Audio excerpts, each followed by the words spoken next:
The Hornets continue to lose, and they continue to lose close games. Why is that happening? We discuss and attempt to answer that question coming up today on the Locked On Hornets podcast. You're Locked On Hornets, part of the Locked On Podcast Network, your team every day. In a minute, cuz we live.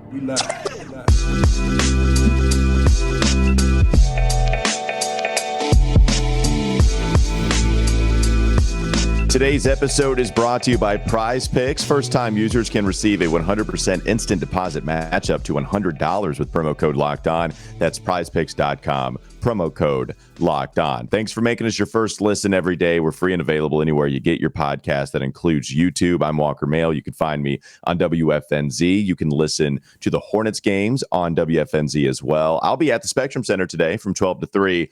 Going to be asking all the tough questions to Steve Clifford. Also going to be talking with Sam Farber. Don't know what player we're going to get. Maybe a couple, maybe an assistant coach, but we'll be doing that as well on the Wes and Walker show. And then Doug Branson, you can catch his work on his Substack, Every Hornets Boxscore, at everyhornetsboxscore.com. Some more losses to write about at everyhornetsboxscore.com. You had the game Friday night against the Cleveland Cavaliers. It was a doozy, 2 overtimes.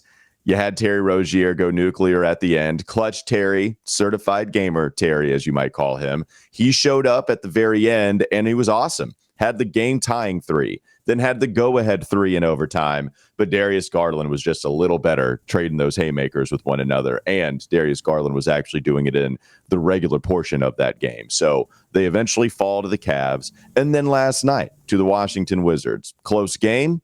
I think it got within, after the Kai Jones, just unbelievable transition dunk, which might need its own segment at some point this week. That's what you need to ask Clifford about. What did he really think about that Kai Jones dunk? Was he impressed or was he peeved? I want to, that's the question you got to ask. Oh, you mean just going to reverse it? That's why he would be frustrated.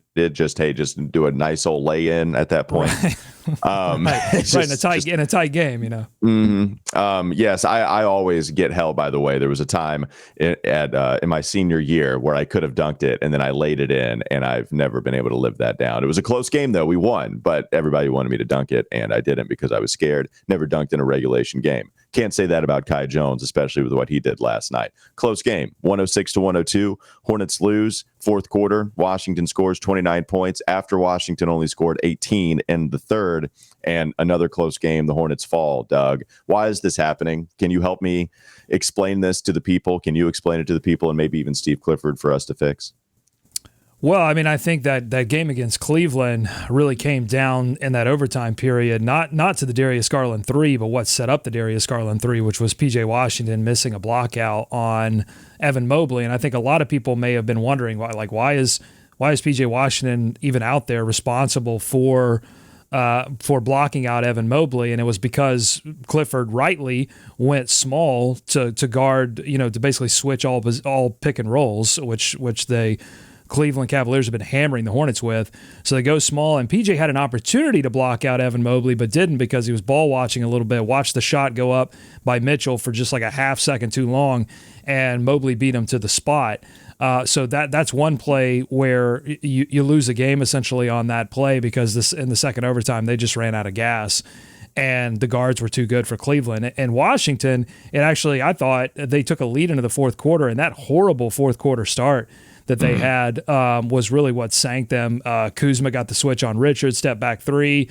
They all of a sudden it was a 4-point deficit. They got 9 quick points. Washington did on open threes.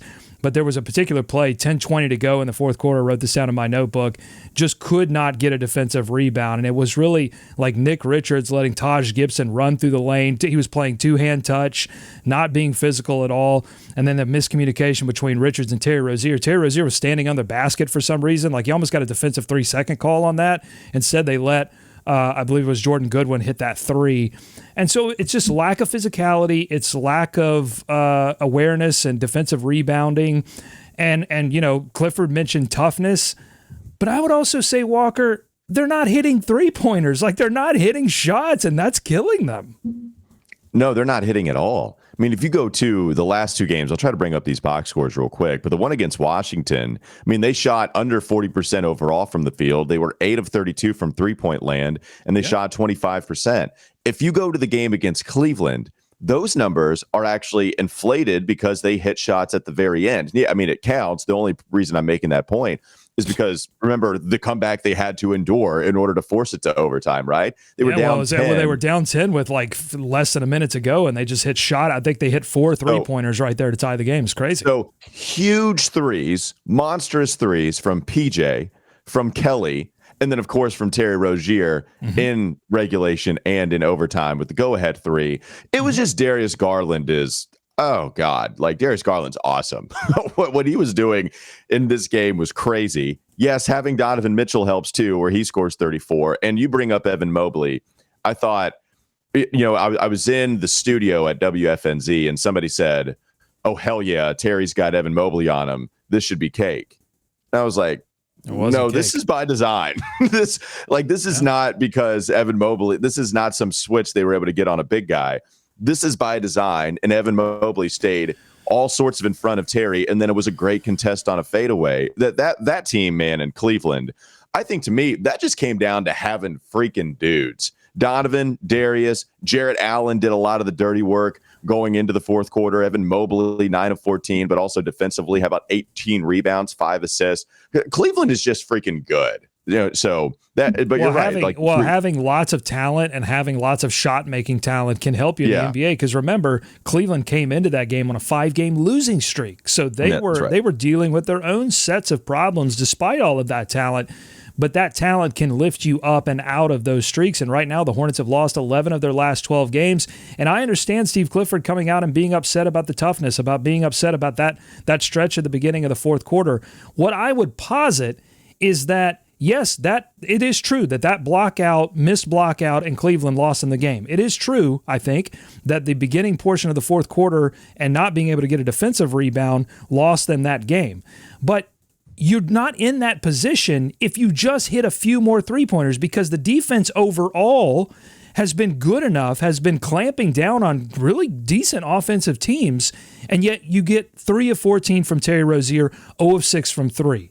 You really have gotten nothing from Jalen McDaniels. He was 3 of 10 in this game, but his offense has gone completely away, and you're just not getting enough shot making to make a significant difference, and that's what's killing them right now. Well, and the other thing, this goes back to what Steve Clifford would preach the first time he was here, and he would do this in reference to Jeremy Lamb, because Jeremy Lamb was someone that would show up every now and then, and we'd get excited for a couple game stretch that he was playing. And Steve Clifford would always caution us and say, the good players in the NBA put it together throughout a season. Any player in the league can have a 2-week stretch because that's how good the league is. Everybody is here for a reason. You can have a 2-week stretch. Can you have a month-long stretch? Can you have a season-long stretch? And I think at a level that these players on this roster with the injuries, at a level they were asked to play, they could do that for a 2-week stretch. They could do that for a 3-3 start and a close win against Golden State to compete against the Knicks in overtime, or even a couple of these other games, right? But they can't play at this different level for such a long time, because that's just not who they are right now. And you can experiment, right? We talked about PJ trying to expand his game, putting the ball on the deck. I think we've probably maxed out right now what we're going to get from PJ. Lost the ball a couple times, really frustrating. It's not like you want him to put it on the deck all the time. You want him to have that ability when he needs to do it. I think we've seen that. We know that we have the 30-point game in PJ. We know that we have a 28-point performance on good efficiency from him, but we don't have that we have that maybe back-to-back contest. We're probably not going to get that in a 3-game stretch. That's okay. But actually, it might not be okay right now because of all the injuries. And so Jalen McDaniels, all these other players, right? We can get to a couple of role players that have exceeded the ability we thought they'd have, coming in. We'll get to that in the third segment. I did want to have you finish up this segment, though, with a couple of 3-point statistics that you saw on cleaning the glass, their open threes, because we're trying to figure out why so many open shots. Why so many missed open shots? Is it the offense? Is it that they are getting open shots and they're just not hitting? Is it something Steve Clifford's doing? I know you kind of came across some numbers to help illustrate. Well, the answer is that they are still getting open shots. That I don't think that fundamentally there's something particularly wrong with the offense. They are just missing shots. Like if you look at They're seventh in the league over the last 12 games. So I looked at the 12 games because they've lost 11 of 12. Over those 12 games, they're seventh in the league in the percentage of three-point field goals that come from open looks, as defined by NBA.com. I think it's 4 to 6 feet, closest defender. So they're generating the open looks, but they're second to last in percentage on those looks. I mean, they're Detroit Pistons level bad at knocking down those shots, and they're not. But I would say that a lot of those, I think, are coming from pull up. That not enough of them are coming on catch and shoot. They're near the bottom of the league in those 12 games in catch and shoot percentage, both in hitting them and generating them. So, maybe something to look at there, that the pull up game, and we've seen. I think that matches the eye test too. Like, I've seen several attempts from Kelly, who's missing a lot of 3-point shots, from Terry, from Jalen, from PJ, that are contested three-point shots that are going up with like 15, 16 seconds left on the shot clock. I think if you're looking for something to change slightly in the offense, they've got to figure that out. But ultimately, honestly, I think this comes down to your best shot makers have to start making shots. And I look directly at Terry Rozier having to take some responsibility for knocking down some shots, because if you hit 2 or 3 3-pointers in this game, it's going to make a world of difference, and it won't have to come down to having to make every single defensive rebound and make every single defensive play. All right, coming up next on the Locked On Hornets podcast. Don't go to sleep on the Hornets just yet. We're going to discuss a little more of why they're losing some of these close games. We do have some praise to give to certain players as well, and also Steve Clifford. He talked about effort problems again. I do want to dive a little deeper into those comments. This episode is brought to you by BetterHelp. Unfortunately, life doesn't come with a user manual, so when it's not working for you, it's normal to feel stuck. Navigating any of life's challenges can make you feel unsure, whether it's a career change, a new relationship, or becoming a parent. Therapists are trained to help you figure out the cause of challenging emotions and learn productive coping skills, which makes therapy the closest thing to a guided tour of the complex engine called you. BetterHelp has connected over 3 million people with licensed therapists. It's convenient and accessible anywhere, plus it's 100% online. As the world's largest therapy service, BetterHelp has matched 3 million people with professionally licensed and vetted therapists, available 100% online, plus it's affordable. Just fill out a brief questionnaire to match with a therapist. If things aren't clicking, you can easily switch to a new therapist anytime. It could not be simpler. No waiting rooms, no traffic, no endless searching for the right therapist. Learn more and save 10% off your first month at BetterHelp.com/LockedOnNBA. That's BetterHelp, HELP.com/LockedOnNBA. We'll dive deeper into Steve Clifford's comments coming up next. Locked On Hornets. This is Locked On Hornets. To start this off, we all know about LeBron and how he built a school and it got a lot of fanfare. By the time 2019 closes, Bismack Biyombo is planning to have 6 schools. Take that, LeBron. It's time for more of the Locked On Hornets podcast.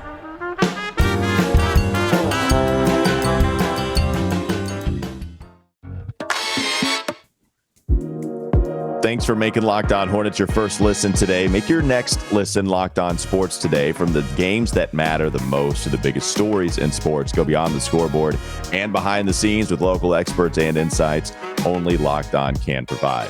You brought up the comments. I heard Steve Clifford last night afterwards speaking to reporters, and he was interjecting. He would interrupt as well, Rod Boone, when he would ask some of these questions. Frustrated Steve, losing another close game. He was jumping ahead of whatever question was asked, and he talked about how physicality was a problem last year, and it's continuing to be a problem this year. And in his frustration, Steve Clifford mentioned that it's not something you have to work on. This is not, hey, let's go practice this a couple of weeks, and then maybe we'll start to get better at it. It's code for effort. It not rebounding, not defensive rebounding, not getting back on defense and transition. It's code for effort. And Steve Clifford, he's mad about it. He's talked about that a few different times this season. And he discussed, even so, how it was a problem for this team last year. And that's not being fixed. And I bring this pie chart up every once in a while. And it's Seth Partnow who brought this up on Twitter. Love a good pie chart. It's Thanksgiving. We're close to pie time. So it's a good pumpkin pie chart. Yeah, pumpkin pie chart, sweet potato. I know, sweet potato pie. I'm a big chocolate pie fan. What's funny? myself. I'm a huge sweet potato guy, but not a big sweet potato pie guy. Yeah, well, see, we have a bump though where you do argue for sweet potato pie. So maybe because I felt like it needed. It's not that necessarily like I'm a huge sweet potato guy, but I felt like I needed to stand up for sweet potatoes because they were being assaulted. I'm more of a sweet potato casserole person. Anyway, go on. Well, we're a year away from Eric Collins saying that he kind of got screwed by his choice of a wife because of what was it, sweet potatoes? It's a year ago. It might even be today. We might be around that kind of time frame, to be honest with you, because it was around Thanksgiving time, and that's what Eric Collins said. Elaborate, Eric. Elaborate. Yes, Steve Clifford very frustrated with all of his team's effort right now and how it was a problem last year. And what was your pie chart? What was your pie chart? Thank you. Yes, sorry. Pies, pumpkin pies, all that stuff. So Seth Partnow talked about how like coaches would say 40% of your job is to get players to buy in and just execute. Mm-hmm. And then like 10, 20 is, I forget what it is. I can look it up, but it was like 10 or 20 is to pick up, and not even just pick up the offense, but be accepting of the offense, be accepting of the idea of what you're trying to preach, right? Or maybe that's even 40%. All of it except for like 10 is actual scheme, So all of it is the kind of intangibles and making sure that your players are trusting in you, and then the 10% is the schematics and if your offense is flowing and whatever. And I always think that's interesting, right? Steve Clifford comes in after JB, and Clifford is trying to get this team to play up to his standards as far as the effort goes and physicality, and it's still not helping. Yeah, I mean, I think the defensive schemes have been dead on. I think they've been able to effectively take a lot of star players away for portions of a game. I mean, you look at this, and KP, this game against Washington was so sad to lose because you're not going to get much of a worse game than you got from Kristaps, who was 4 of 19 from the field, 2 of 18 from 3. I thought they did a great job on him defensively, less so on Beal. Although I thought to start the game, they got Beal on a little bit of a rocky start, but he picked things up as the game went on. But so I think defensively the schemes have been good. I think offensively they have the right idea. They're just not knocking down shots. But yeah, I do think that a little bit of this is about toughness and about effort. Here's my question to you, Walker. Who do you think he was talking about there? Do you think he was talking about a particular player? You're going to do that to me. Yeah, I don't know. I mean, I have a clue. I have a thought. I could recklessly speculate a little bit on who I think he was talking about. Well, against Washington, it can't be James Bouknight because he didn't play.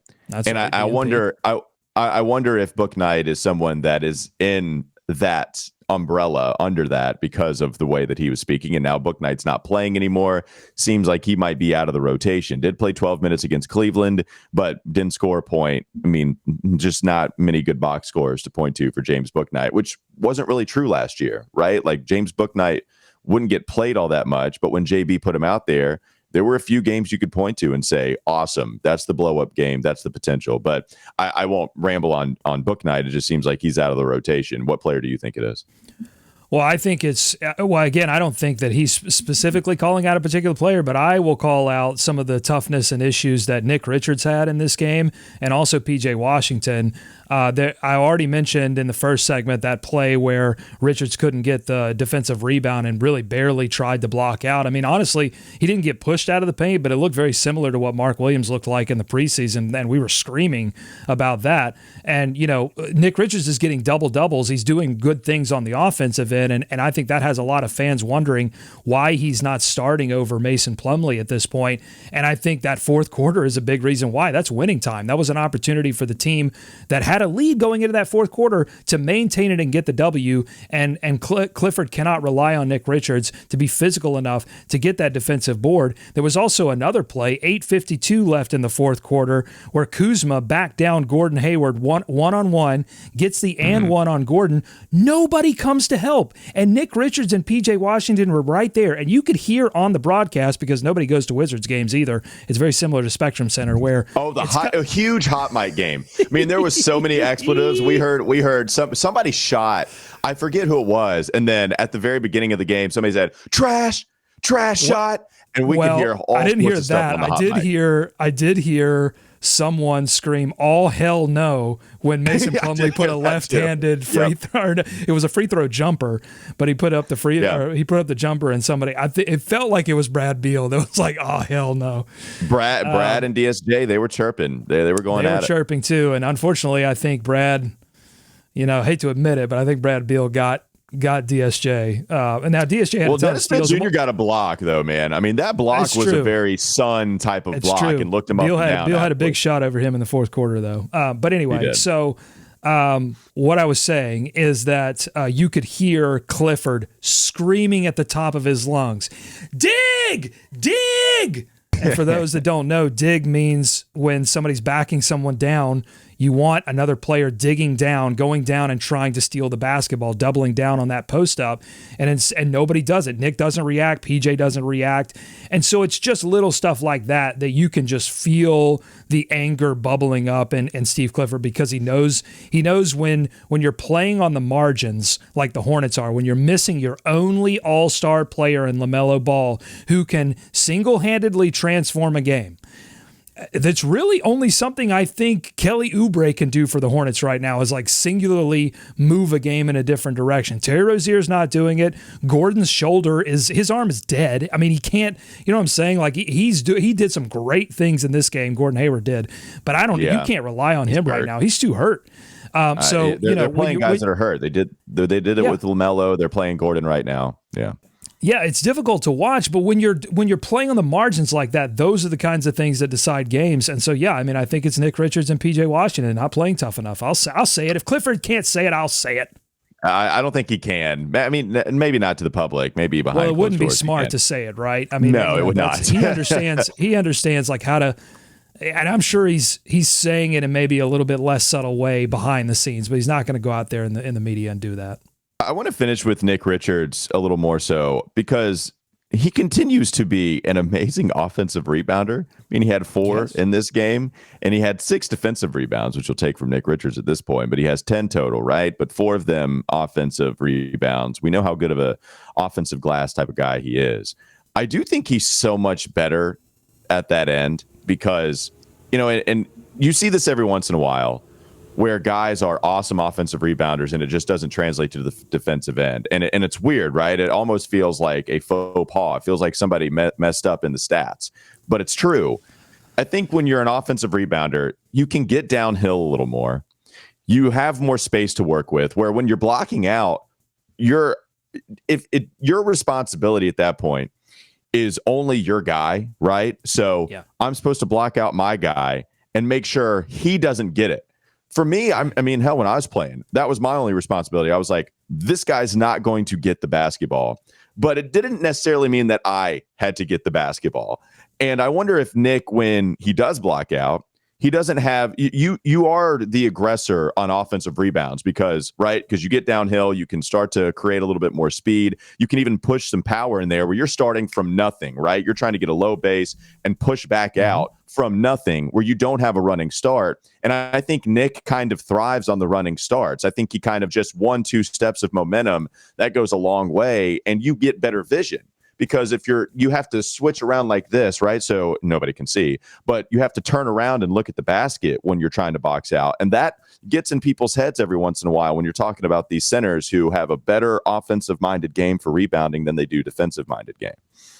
Well, I think, too, like Nick Richards, in my mind, possesses all the physical tools necessary to rebound on both ends of the floor. Like, he's big enough. Would you agree? He's strong enough. Like, he's not playing from behind in that I don't view Nick as soft, right? Maybe he's not playing with the physicality that Steve wants, but it's up I here. wouldn't call him That's what I'm saying. That's what I'm saying. It's up here. Mm-hmm. I'm pointing to my head now, because the mentality about offensive visual medium things in this. Yeah, right. I'm pointing to my forehead.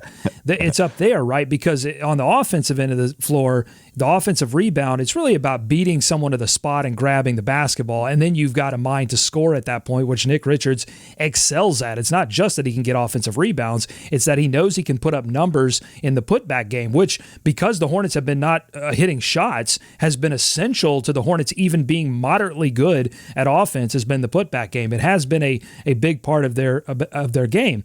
But on the defensive end of the floor, when it comes to defensive rebounding, to me it's a team thing where you have to get a body on a body, and even when you do that, you're not guaranteeing yourself that you're even going to get a shot at the basketball. Like that play where Taj Gibson gets the offensive board, if he just puts a body on Taj and moves him out of the way, Nick probably doesn't get the defensive rebound. It probably goes to one of the guards who were standing there who would have picked it up.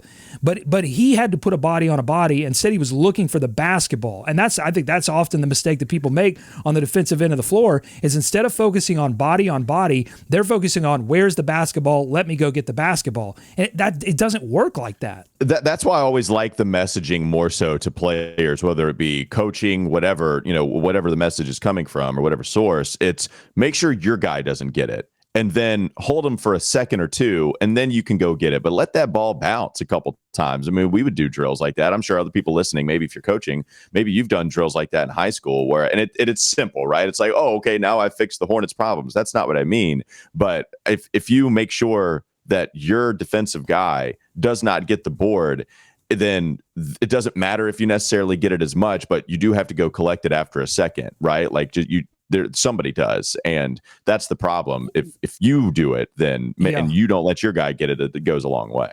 Well, Clifford said that this is not something that they can work on.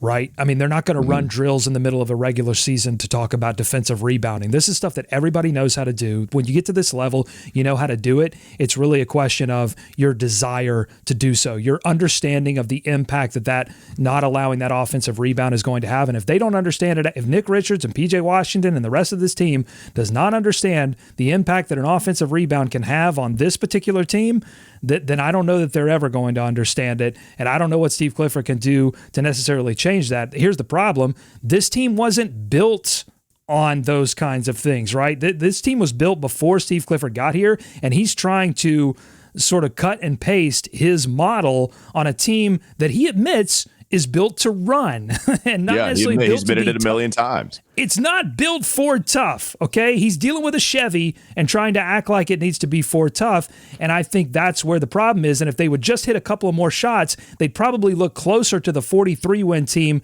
that they were last year. Instead, they're not, and this is what's happening. Steve Clifford has been awarded a Chevy, and on the back of the Chevy, he put a sticker of the little kid peeing on a Chevy logo with Ford in the foreground to make sure that he's Team Ford, even though he's driving a Chevrolet. That is what Steve Clifford is dealing with right now. All right, let's go to a couple players that are built Ford tough. Coming up next on the Locked On Hornets podcast. Don't go to sleep on the Hornets just yet. Didn't feel right with me saying it didn't fit my MO. We are going to get to a couple of players for the Hornets that are playing very well, though. And even Steve Clifford had some high praise for him, one of the players just last night. This episode is brought to you by PrizePicks. So how does it work? You get to pick 2 to 6 players on PrizePicks, and if they go score more or less than the projection, you can win up to 25 times your money. That's right, 25 times more on your money than on any of the entries that you put in there. No competing against other people. It's just you versus the projections available. PrizePicks offers projections on any sport that you watch, and there's a lot of them. NBA, NHL, MLB, college football, men's and women's college basketball, WNBA, esports, NASCAR, cricket, Euro basketball, disc golf. Okay, I'll stop there, but you get the idea. There's a lot more sports, by the way. Entries can be made in 60 seconds or less. It's that easy. You have safe and fast withdrawals, and they're currently operational in over 30 states and even Canada. Download the PrizePicks app or go to PrizePicks.com to sign up and play daily fantasy sports. First-time users can receive a 100% instant deposit match up to $100 with promo code LOCKEDON. If you deposit $100, PrizePicks will give you $100. If you deposit $50, PrizePicks will give you $50. Don't forget to enter promo code LOCKEDON and sign up for an instant deposit match up to $100. Who are the players that are playing very tough and playing with maybe some physicality? We'll get to that next on the Locked On Hornets podcast. This is Locked On Hornets. This amazing photo of Mitch Kupchak standing next to Steve Clifford in what looks like I think if you typed into one of those AI image generators, shotgun wedding, this is the picture that would come up, because Steve Clifford looks absolutely so good. Shocked. There's not a background. Underrated part of this. It's just a blank white screen, so you're not having any Hornets graphics. You don't even have the courtesy to bring in blank white faces, too. Blank white faces. Yeah. It's time for more of the Locked On Hornets podcast.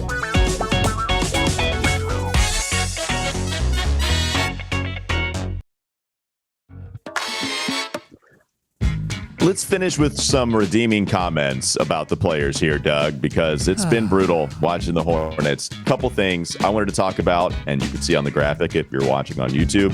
Kelly Oubre and DSJ. Let's go to Kelly Oubre first. I have all the praise for Kelly, and this is someone that I was not pleased with last year, certainly in the second half. That's when it all came crashing down. The fact that he was shooting at a career high the first half of the season from three, second half it came crashing down. It didn't matter. He kept shooting. He kept letting it fly, and that was a real problem.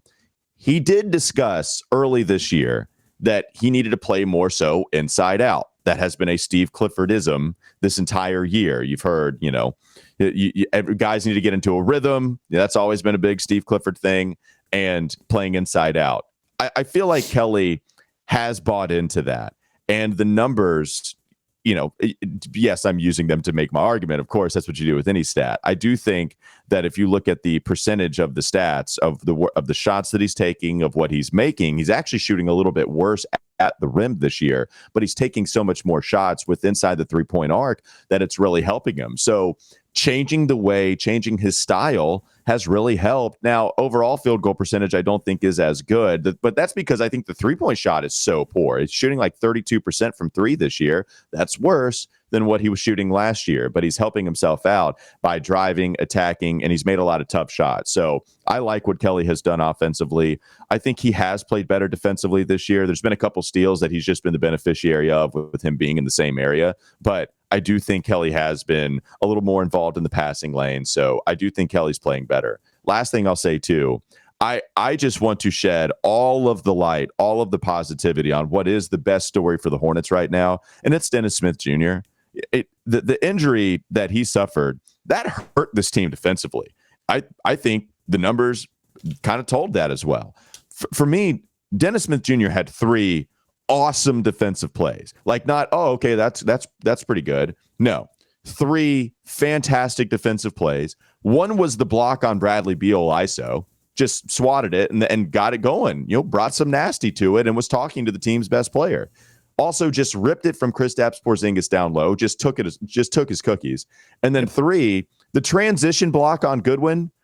I mean, that was insane. To get back and while you're in the air, control enough to block it. That's 2 points. That's Washington scoring. Should have been a bucket. And Dennis Smith Jr. gets back and had 2 blocks. By the way, led the team in block shots in this game. Also had 2 steals. Steve Clifford afterwards said, Dennis Smith Jr. Unquestionably so. He said Dennis Smith Jr. was the best player on the floor. That was it. And the numbers, if you look at his scoring, 6 points, no. Offensively, box score doesn't look impressive. But man, I watched him on the floor last night, and I thought some of that too. The reclamation project that is Dennis Smith Jr., it's been so fun to see him live up a little bit to what he was drafted to be, and maybe even change the way he plays for sure. But just all of the praise for Dennis Smith, man. Like what he's doing is incredible.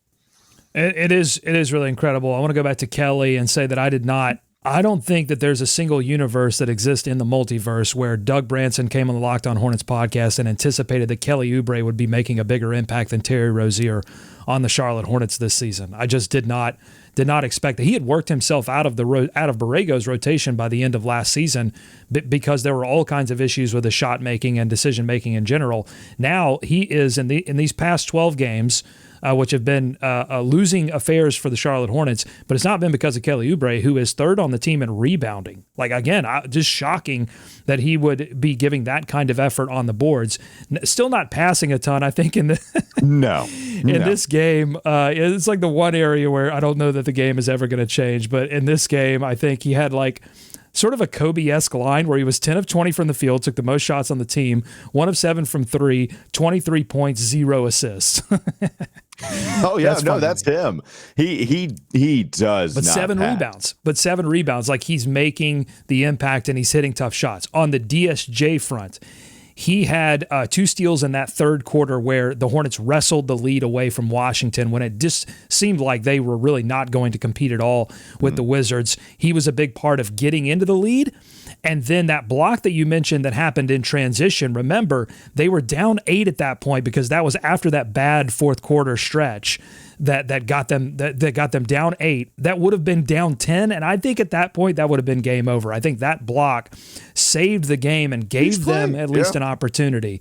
So yeah, DSJ has been amazing. And here's the thing. We talked about Gordon Hayward. He's grabbing his shoulder. He had a Willis Reed moment where he goes out in the fourth quarter after that Kai Jones amazing dunk, and then he comes back, he goes to the locker room. They, do something to his shoulder, and he comes back out.